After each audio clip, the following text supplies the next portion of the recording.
It is leading with the helmet. I'm Danny. He's good. You can follow me on Twitter at Danny Mata Jr. You can follow him at Fire and Mist. Thank you so much for making us part of your morning. Sorry we got a little bit late on this show today, but now you can start your morning the right way with us.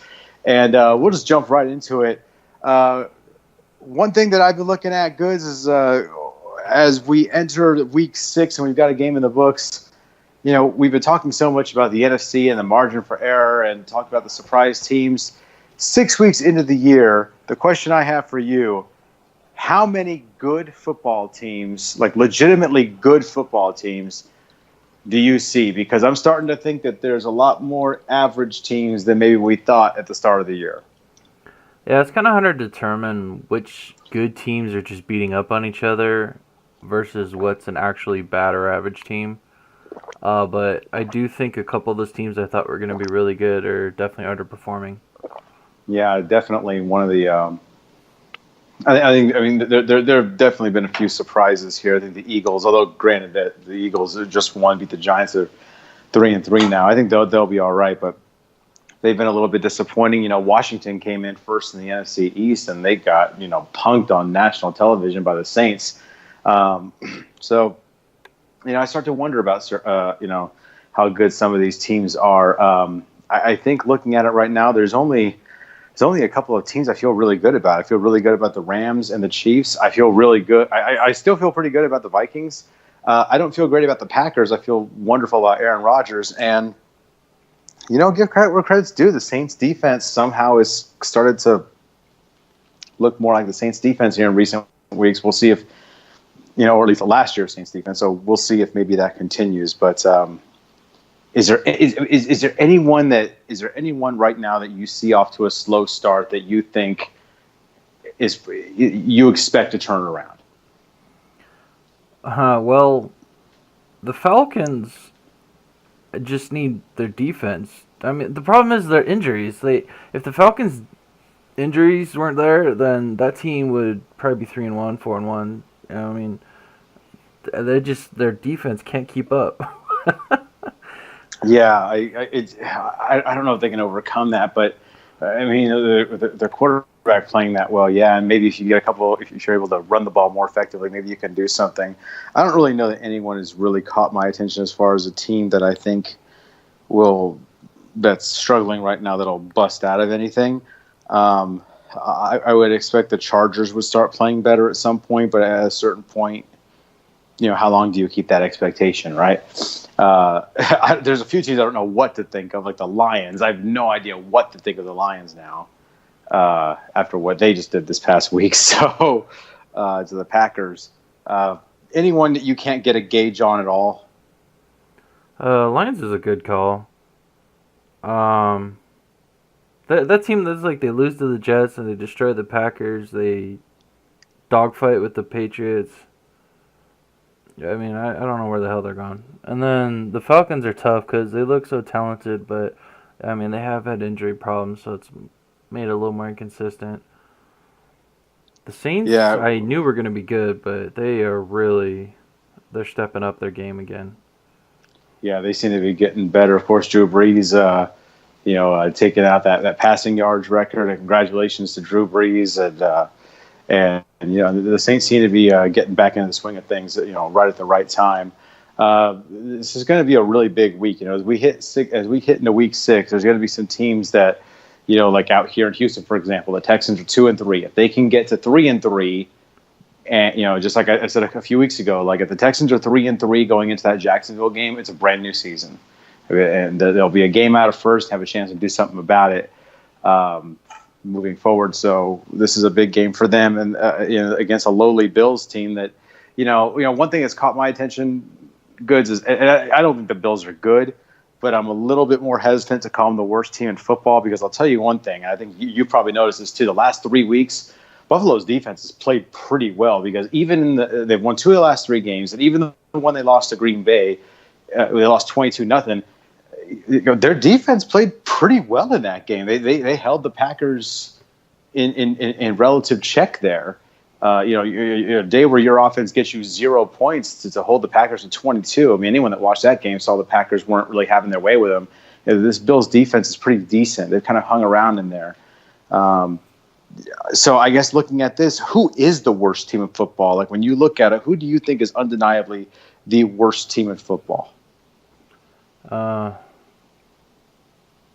That's really hard because the teams that are really bad have just had these random weeks of championship level play. It's weird. Like the Jets just came out and stomped a couple teams. The Bills have done it. The Browns have done it. All the teams that you would think at the bottom of the list have just come out with these games that maybe the Giants. How about that one? I was going to say maybe the Giants might. If not the Giants, you know who I think? And I say this with an asterisk because I don't think they would have been this way otherwise. But the current rendition of the 49ers with C.J. Beathard, I think they're the worst team. Because they were really dependent on Jimmy Garoppolo doing a lot of things for them, and none of those things came into fruition, right? Because Jerick McKinnon rips his ACL before the year starts. So Garoppolo rips his ACL. They got injuries on defense. I think today it's the 49ers, and I don't think the Giants are that far behind. I'm going to say something right now that also, speaking of the Giants, a year ago, there was a local radio personality here that gave me trouble when I said that I didn't feel bad for Eli Manning. I don't know if you remember this, but a big thing on the national sports scene, Eli got benched late last year for Geno Smith. People were making a big old deal about it because his consecutive start streak got snapped. They were like, "Oh, poor Eli, poor Eli, poor Eli." And my response was, the Giants are one of the worst teams in football. What exactly is the poor Eli talk about? And now we look at what's happening this year, and again, I say, what's with all the Eli sympathy? Like, I understand the guy has won a couple championships, and he means a lot to that base, but this is the New York media, right? They don't let anything pass, right? I thought the New York media was supposed to be pretty harsh with people. Like, Eli's done. Am I right? Yeah, it's been a long. Even when he did have good seasons, they were very average seasons, and defense won him championships. I agree. People talk about Eli Manning's got 2 Super Bowl MVPs. I always say that. Look at the scores of both those games. The Patriots offense, which both years they lost to the Giants, is one of the best offenses in football. Scored 14 points when they had the 16-0 team. They scored 14 points in that game. Eli didn't hold them to 14. We get obsessed with this. Oh, he threw the game-winning touchdown pass. The last thing we saw, people get obsessed with that. But I felt like that was the Giants' defense both times is what won them those Super Bowls. I feel like if Tony Romo had played for the Giants, he would have 2 Super Bowl rings. Trent Dilfer played for the Giants. He could have had 2. Yeah, maybe. I don't know. Their defense wasn't as good as that Ravens one had, but there's a lot of quarterbacks. Like look at his own quarterback class. Like if you put Phillip Rivers on the Giants, Phillip Rivers had 2 rings too. Yeah. So I mean, I don't know. I've never thought much of Eli Manning. I think he's done, and I don't understand this insane love affair with a pedestrian quarterback. But I guess you win a couple Super Bowls, and I guess it's all forgiven. It's something to me. I also want to point out that the Watt family must be really, really happy right now because they've got their 2 kids, JJ and TJ, tied for the NFL lead in sacks. Is it just me, or should the Watt family have just kept having babies? Yeah, that seems fair. Yeah, just keep having babies because it's working. Well, if they're going to do clones, just start there. Right. Oh, so I got to ask you this because you guys know this is a morning show. I have a little bit of an abbreviated show, but I have to get into this with you because I have to ask. I haven't seen Venom yet. You just walked out of that theater. What do you think? Was it shit or was it decent? Nah, people are being too harsh. It was an enjoyable experience. Like, I guess because I never read comics as a kid, not a single one. So I guess from that fanboy perspective, maybe they're hurt that there's no Spider-Man or something in it, but as just sitting down and watching an action movie with great acting, it was very enjoyable. Tom Hardy's charismatic, he's funny. I mean, you can see the torn, split personality aspect that he has and possesses, like from Bronson, and everything was pretty well done, to be honest. All right, okay, fair enough. I'll probably check that thing out. It's definitely on my radar. I did see First Man I saw that movie come out last night. That was pretty decent. But really, I will say this: I don't really much have a review of that film as much as we had the most annoying people sitting behind us, dude. Like we watched this movie in IMAX, and right behind my wife and I are these two old people, like they're in their 60s, and they would not shut the hell up. Like this guy is like giving, I guess his wife like the history of NASA. He's like explaining things to her during the movie and like loud, right? I turned around and told him to shut up once. Didn't really work, and like these guys are just insane. They just kept talking the whole movie, and all I could think of is afterwards, I really hope these two people die. That's the only thing I remember about First Man. I just remember spending the entire movie wanting two people to just die that were sitting behind me. Huh. It was by far and away the worst experience I've ever had at a movie theater. So yeah, there you go. I hate it when people talk during movies. I really hate it, especially old people. Like they should know better, right? You would think, but maybe they're older, like past the point of like the picture shows. Yeah, when they were a nickel.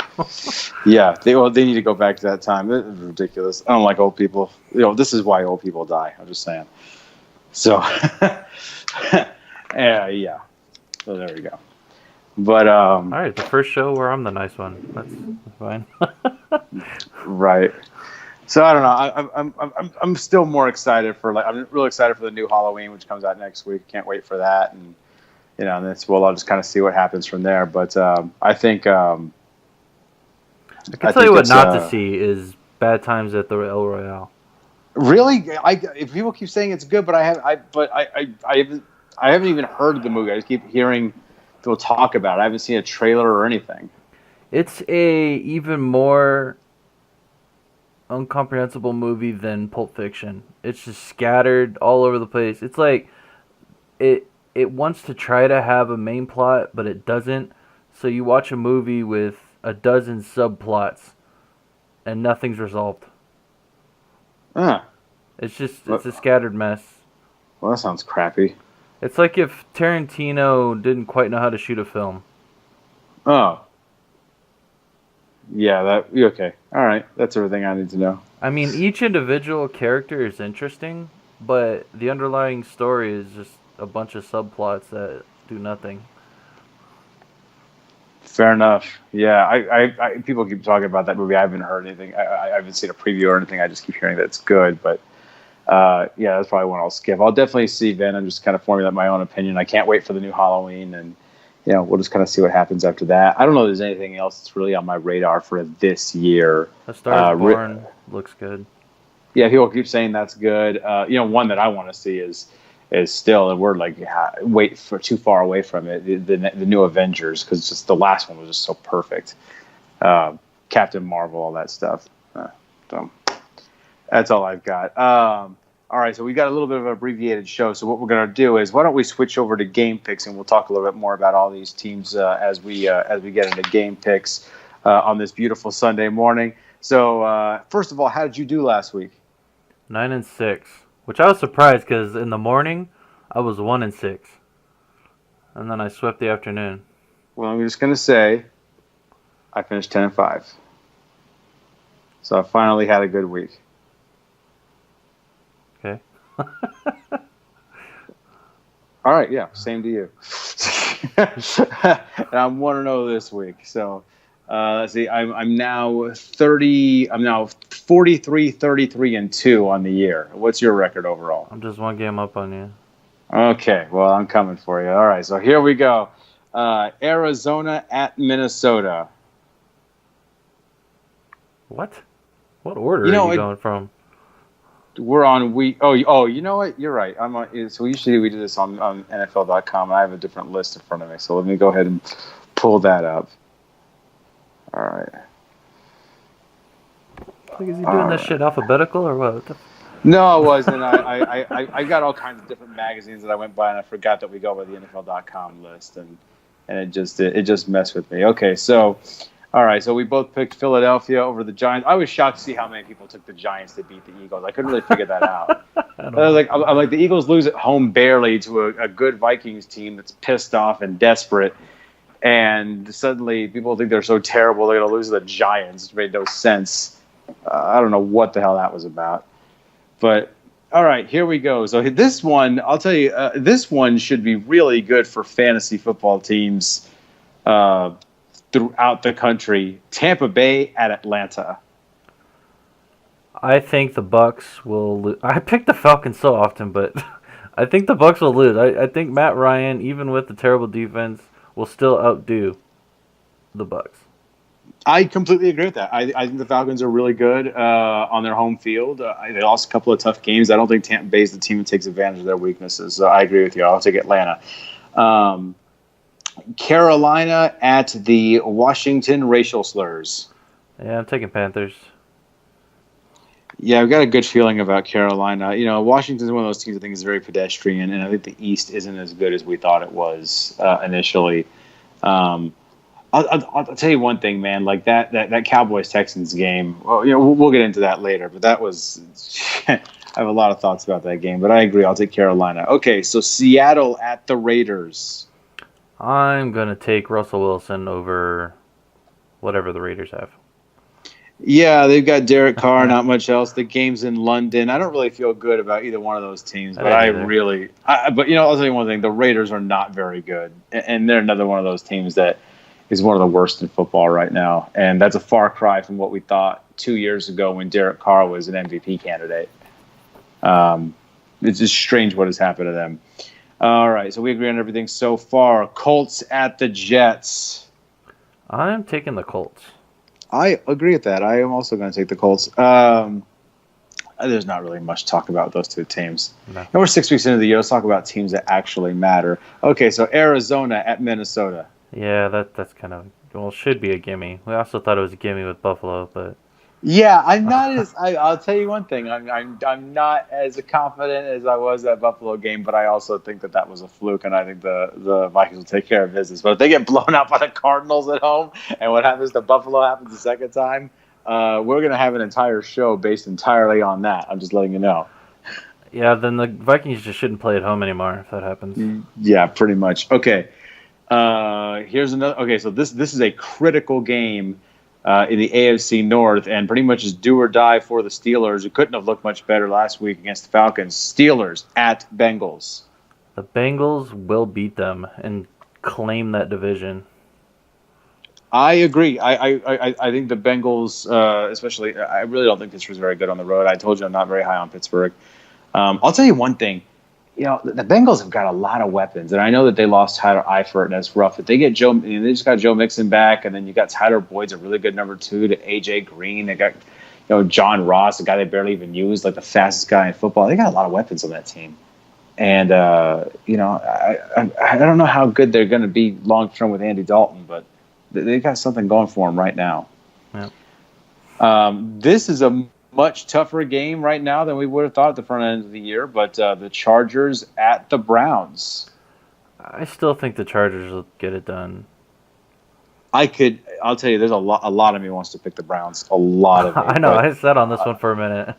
I really did. I really thought about picking the Browns, and I think they can win that game. And I'll tell you one thing. Obviously they've already won a couple games this year, but they're not remotely close to the 0-16 train wreck from a year ago. Like the distance between where they are this year. And I don't mean just because they've won twice. I mean, just look at that team play. Like, you can tell that the Browns, like, just getting older, they've got something there. Am I right? Yeah, the games they lose are close. Like that Saints game. That was, missed field goals away from a victory. Right. And then the first one. Right, Pittsburgh as well. I mean, yeah, they got 4 wins right there. I mean, they have another one against the Raiders that they barely lost. I mean, they've been right there in a lot of games, and they are not remotely close to the 0-16 train wreck we've seen. I think this is a team that, next year I think can push for somewhere on the 500 record, and if they can manage to do that this year, then who knows? people forget that the Lions went from 0-16 to a playoff spot in just a couple of years after that. So if you get some things right, I think your fortunes can change very quickly. All right. So this is a big game too. The Bills have won 2 of the last 3. Texans have won 2 in a row. Bills at the Texans. I think the Texans turnaround is a lot better than the Bills. So the Texans are finally starting to look like the team they were last year. It would be the most Texans thing to lose this game. I mean, if you look at the history of the franchise, it would just be the most Texans thing for them to lose this game. Then pick the Bills. Get a game on me. You know what? I can't, because I think it's going to be different. I think Deshaun Watson plays questionable with a chest injury. If Brandon Whedon plays, then this might be the worst game in the entire slate and the entire schedule. But I'm going to take the Texans. All right, Chicago at Miami. I am starting to become a major Chicago believer. I think they're for real. I mean, not like Super Bowl for real, but beat average teams for real. So they will beat the Dolphins even in Miami. Yeah, that defense is really good. I mean, already is one of the better defenses in football. And this could get really ugly too. Miami, Ryan Tannehill's status is up in the air, so they might start Brock Osweiler. Who I thought he retired. The thing is, like, I throw up in my mouth a little bit every time I say that name. That guy's terrible. And he's one of the worst interviews in a press conference ever. He says the exact same thing every time. He's ridiculous. All right. Is this the week the Rams come crashing down? They have been challenged and nearly upset in back-to-back weeks. Rams at the Broncos. Well, one of those was the Vikings, who's supposed to be one of those Super Bowl contenders, so that's not really something to scoff at. But last week, first of all, I'm just going to say this. The Seahawks have proven, and I don't think they need to prove this, but they are still, when they're in Seattle, they're really hard to beat. Because they nearly beat the Rams. Yeah, well, that's kind of my point. Is, I mean, the Rams haven't, been close games to shit teams, and the Vikings lost to the Bills. That Rams didn't do something silly like that, so they're gonna beat the Broncos. I mean, can't even remember his name. I drew a blank. Keenum is gonna have such a terrible time with that defense. He's gonna have scramblers rushing at him constantly. We're starting to see the adaptability of teams. You got 3 really good defensive linemen in LA, and they're really good in the secondary, even with some of the injuries that they've had. But the linebacking core is a little bit weaker. They lost Alec Ogletree in the offseason, and they don't have. I don't think they have a whole lot of elite players. The linebacker position. You're starting to see. The Seahawks this past week. You saw the Vikings a little bit before that really trying to attack them in the middle. But the Seahawks really made a concerted effort to really run right at him, keep that pressure off of Russell Wilson, and try and take advantage of the linebacking core on the second level. And you're seeing some success. I think you're going to see a lot more of that. Denver can run the football. They're going to lose, but I think you're going to start seeing a lot more teams really try to attack the Rams up the middle and slow them down, keep their offense off the field. But I'll give the Rams the win this week. This is an interesting game, and again, a crucial game in the AFC. Ravens at Titans. This one, I was conflicted at for a while because the Titans have been extremely schizophrenic, but I don't trust random play, and the Ravens have been consistent, not as good, but consistent. So I took the Ravens over the Titans. I agree with that. So far we have yet to disagree on a single game, and I agree. And I still don't buy into the Titans. I think they had a lot of things working out for them early on in the year, but I think they're fool's gold, and I think the Ravens are going to go in there and beat them. Here's an interesting game of the day. One of the more interesting ones: the Jaguars at the Cowboys. This one's only interesting if the Cowboys figure out how to make Bortles play more than he needs to. Because last week, that's the reason the Jags lost. Bortles had, 4 picks? Come on. I mean, there's the one thing is that it's Blake Bortles on the road against a really good defense. Typically, the Cowboys are really good on the road and terrible at home. This year, they're undefeated at home and they're winless on the road. I think the Cowboys actually have a puncher's chance in this game. I really do, simply because their defense is going to keep them in it. But every time I think about what Blake Bortles is facing, I think about what the Cowboys are facing, and you have that Jacksonville defense against a team with no perimeter weapons. Yeah. And I can't get past that. I do think the Cowboys are going to have a chance to win that game, but ultimately I think that they're terrible with at head coach. I think there are going to be a couple key mistakes in there, and I think Jacksonville wins. Who have you got? Yeah, Jags. Yeah, Jags. Unless Bortles screws me. Yeah, exactly. I got a question for you. Sunday Night Football, Texans-Cowboys. Cowboys get it down to the Texans' 42-yard line, 4th and 1. Instead of going for it, using their offensive line, using Ezekiel Elliott, trying to take control of the game, they punt the ball away, give back to the Texans. Really, at that point of the game, they're kind of flirting with the chance of a tie anyway. Instead, they punted away. The Texans score on the game-winning field goal. What are your thoughts on that? Should the Cowboys have gone for it? Would you have gone for it? And I didn't see, was it a long one or like a short one? It was a 4th down and 1. I guess you would call it a little bit longer one just because of the previous play. But to me, well, their O-line's really good.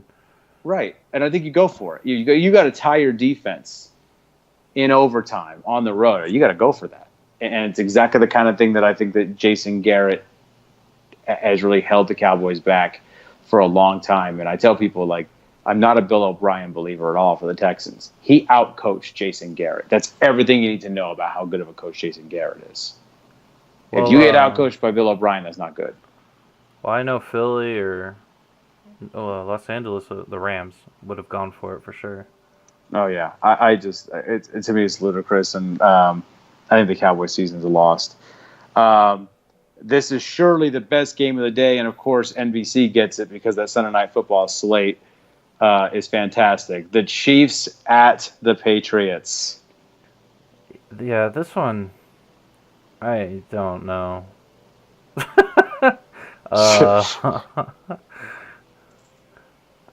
I think the Chiefs are more talented, but they have a young QB and an extremely intelligent New England team. So, I mean, it's so hard. But I'm just going to go with the Chiefs because they're undefeated. They're rolling. I think that confidence will ride high. But, I mean, it's honestly 50-50 at its finest. Yeah, I think right now Pat Mahomes is the MVP of the league. I think the Chiefs. First of all, how about the dismantling of Jacksonville? Yeah. I mean, that was impressive. And I will say this, that, again, the reason why that Jaguars-Cowboys game gave me pause is that Cowboys defense is significantly better than the Chiefs defense the Jags just went up against. But, the only reason that I still gave that to the Jags is because the Cowboys do not have the offense the Chiefs do, clearly. But I'm going to take the Patriots. I think they're at home Sunday night, big game. They kind of have their bearings underneath them. I think Bill Belichick, with a first-year starting quarterback on the road, will have something ready for him, a few wrinkles. I'm going to take the Patriots. I honestly can't argue either way. I mean, I could say things for both sides and not be wrong. Yeah, I also feel that way too. So I feel like so we only disagree on one game this week, so we'll have to see how that one goes. But Monday Night Football, San Francisco and Green Bay. Man, how did Monday Night Football get some really terrible games? Well, this wasn't that bad with Garoppolo. I mean, it was a new quarterback and Aaron Rodgers, but then he got hurt, and now it's just terrible. Yeah, it's yeah. All right, green all the way. Wow.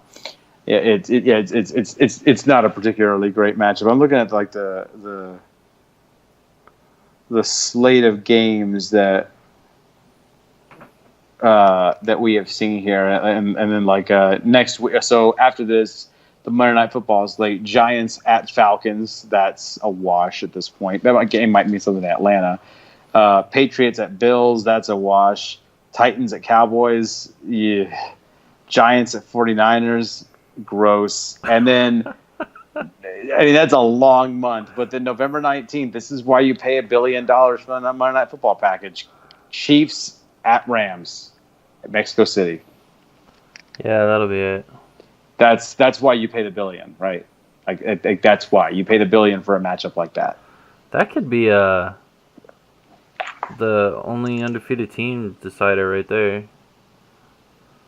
It could, yeah, it could be. I mean, there's a legitimate chance that game. Yeah, there's absolutely a legitimate chance that game ends up deciding who has the best record in all of football. They certainly look like the only two good teams that I see that are like unequivocally like they are the best. Well, consistent at least. Yeah, I mean they're up there. Yeah, very honestly, just I look at that Chiefs team and I can't believe how loaded they are. You know, Sammy Watkins is one of the fastest players in football. They barely use the guy. He's a complimentary player. I mean, they're just loaded in ways that most teams, you know, are not. It's simply amazing. But all right, goods. That does it. Hey, I just want to point out, though. That as good as your team is, and it is sensational in our fantasy league, I have at least temporarily managed to jump you in the standings. I've had 2 horrible weeks in a row. Yeah, I suspect that you'll probably be jump me this week because I think I'm going to get my butt kicked really badly by the guy that won the league last year. But for our listeners, Goods is rolling out there with Drew Brees and Todd Gurley and Brandon Cooks. But yeah, he's had a bit of a rough stretch here the last couple of weeks. Well, Brees had that random day where the Saints scored 30-some points, but he only got 8 of them. So I don't know. Kamara just went apeshit. Right, and then last week, imagine being an Alvin Kamara owner watching like the Saints score 43 points and he gets like 26 total yards. This is one of those weird things that happen sometimes, and a lot of people with the Alvin Kamara's of the world were freaking out. I tell those people, calm down. When the Saints blew them out, running back is a position where guys get hit all the time and they get hurt all the time. Once the Saints jumped ahead like that, there was no reason to put Alvin Kamara in the fire. Okay, that's all it was. Preserve your guys. Don't worry about it, dudes. Kamara will be fine. Don't worry about it. So this ought to be an interesting one. I'm really looking forward to that Chiefs and Patriots game. I mean, we're getting to that point where we're getting some really elite games week in and week out. I'm very excited right now. And we're going to learn a lot about a lot of these teams. This is like that make or break point of the year. You don't want to be 2-4. You need to be 3-3 or better if you expect to have a realistic shot. Because right now, I don't know that 2-4 for a lot of these teams, I don't think can bounce back from 2-4. I don't think that they are good enough to overcome a start like that. You've got to get back to 500. So we will see what happens this week. For you, what are you looking forward to the most this weekend? I want the Vikings to continue a pattern of not losing. That'd be nice. And Chiefs and Pats. I'm just really excited for that matchup. I want to see if Mahomes can handle another challenge, because the Pats will definitely bring one. Belichick's going to have some kind of game plan for him, and he's going to have to be ready for it. Yeah, it's a trip when it comes to some of these. But like again, man, like I look at where some of these teams went, and in a couple of weeks, you and I are going to talk about a couple of really interesting games. Like one of them will be, Detroit at Miami, and you and I didn't think very much of either of them, but the Lions having won 2 of the last 3 going into a bye week, preparing for a bad Miami team. They get to 3-3, suddenly they're in position, and whether we take them seriously or not, they're in position. And so we're at that point where it starts to get really big for a couple teams like Lions, Texans, and then there's going to be some teams that are on that fringe, and we're going to have to learn about them. We're going to have to find out, like, is Cleveland going to be able to push forward and take a next step? Can the Buccaneers start winning with Jameis Winston the way they won in the first 2 weeks with Ryan Fitzpatrick? Are the Eagles going to take off the way we thought? Are the Chargers going to take off? Like, we're getting that critical point of the year where all that stuff is going to be discovered, and we're starting to separate, the contenders from the pretenders, and your Vikings are right in the middle of that, dude. Like, even though Cardinals look like a gimme matchup, this is a big week for them. It's a big week for Minnesota. They need to come out and show that rookie quarterback what a good defense is. Yeah, it's going to be interesting. Yeah, I do not feel good for Josh Rosen. I'll tell you, in one of my fantasy leagues, I have the Bears defense and the Vikings defense, and I feel pretty good about both of them, especially if Brock Osweiler is the guy the Dolphins march out there. Yeah. I don't know wrong either way. Exactly. I don't feel really bad about that one either way I go. But guys, hope you've enjoyed your morning with Goods and I, and we'll be back with a longer show in the upcoming week. But for right now, just sit back and enjoy football. He's Goods. I'm Danny. We're out. That's it.